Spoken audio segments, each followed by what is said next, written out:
This is a narrated PowerPoint by Jennifer Rivera. What is the concept of social theory? The social theory refers to the use of abstract and often complex theoretical frameworks to describe, explain, and analyze the social world. A good social theory reveals things that otherwise remains hidden. It also makes predictions about future actions, activities, or situations. What is the concept of sociological perspective? Sociological perspective understands the human behavior by placing it within its broader social context. The sociological perspective is a perspective on human behavior and its connection to society as a whole. It invites us to look for the connections between the behavior of individual people and the structures of the society in which they live in. The first theorist that I chose is Herbert Spencer. He is the second founder of sociology. He said sociologists should keep their hands off society because societies go through a natural evolution. They evolve from lower to higher civilized forms, which is a natural process that improves societies. His social theory is that as generations pass, the most capable, intelligent members of a society survive, also known as his theory, survival of the fittest, while less capable individuals die out. Sociological perspective is that the fittest members will produce a more advanced society. The second theorist is Max Weber. His social theory is that to understand human behavior, we should use Verstehen, which means to have a better understanding or grasp by insight. His sociological perspective was to best interpret human behavior is for someone to have already been there or someone who can understand the feelings and motivations of the people being studied.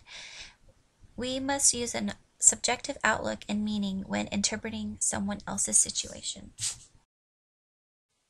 My third theorist is George Herbert Mead. He is one of the founders of symbolic interactionism.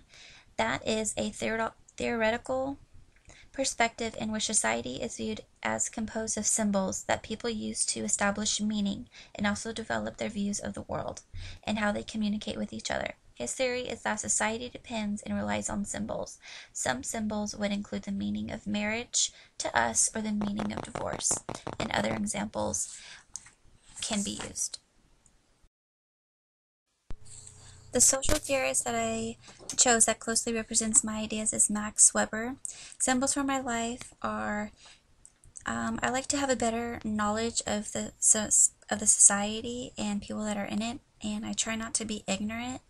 As in the book, I try to put myself in other people's shoes and not judge them based on their past or their presents. The things that I disagree about this theorist is you don't always have to experience or go through the same things to relate or have an understanding about someone or what they're experiencing or a human behavior.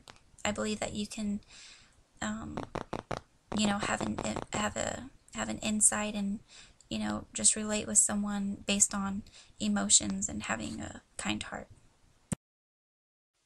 Other reasons why I can relate is I am a single mother that works really, really hard, and I know how hard it is for other people's in their life and how much they struggle, and along with other families in the United States, I'm from a broken home, and so is my daughter.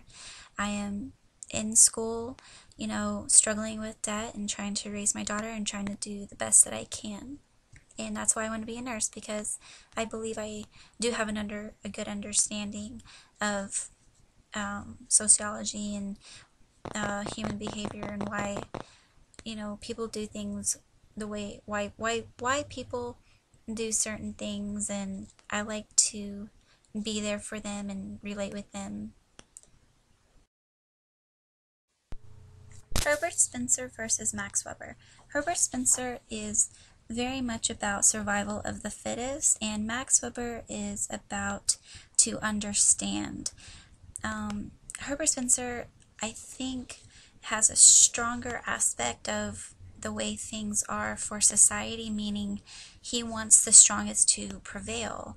And I think Max Weber would probably not Max be Weber geared towards that, because versus George in Herbert order to Mead. understand, Max Weber, he understands where the poor come from, the his weakest, social theory and I don't is think that he's going to understand where be on the someone same page with Herbert is. You have Spencer. to understand and have an insight of the human behavior.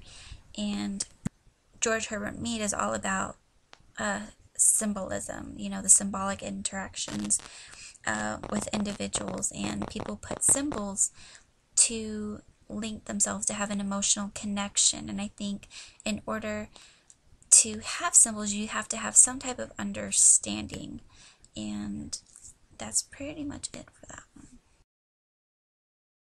In this slide, I'm comparing George Herbert Mead versus Herbert Spencer. George Herbert Mead is about symbols, like I said in the previous slide.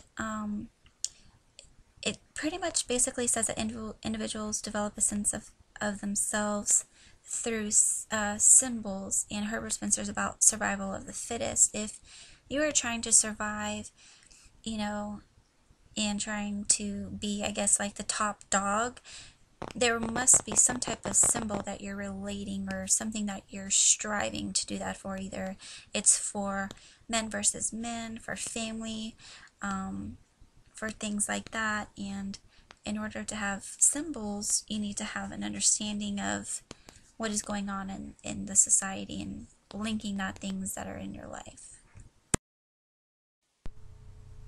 Down to sociology, I chose shaming and making a comeback. In this little section that I read, it's pretty much about is shaming effective, and how it does it relate to communities and members in society.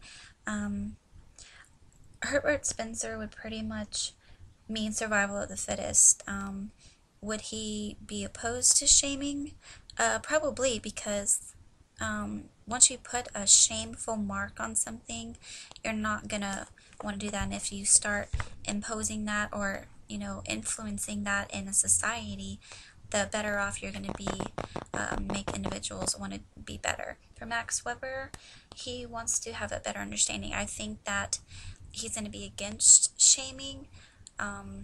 He's going to want the society to say, hey, what is this person going through?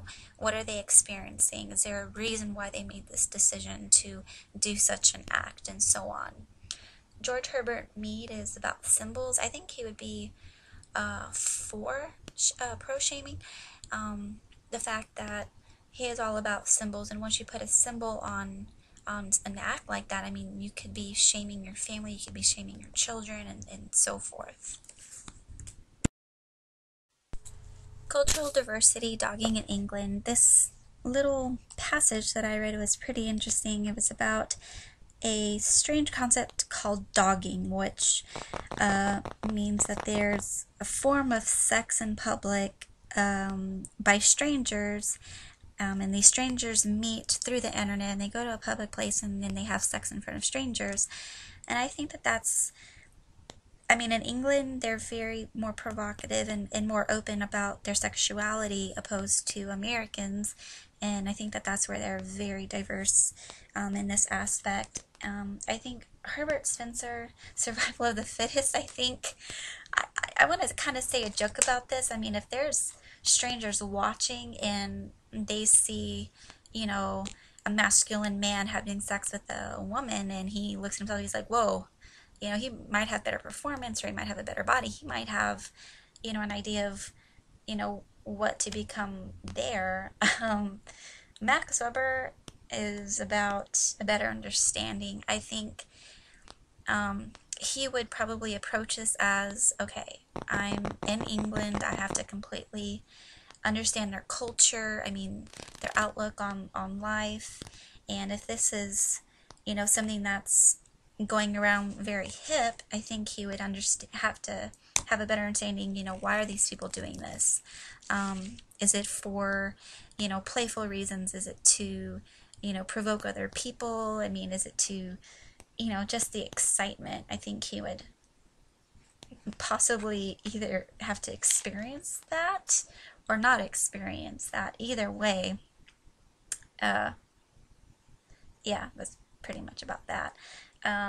Herbert Mead is about symbols, and I think putting symbols, especially on having sex in public, I don't know if that's a good thing or a bad thing. I'm pretty reserved, and I think, if you're having sex in public and if that's, a way of showing other people, the type of, human behavior that you have, or, type of symbol that you want to relay to other people, I think, if that's you, go for it. If not, you don't have to watch, and so forth.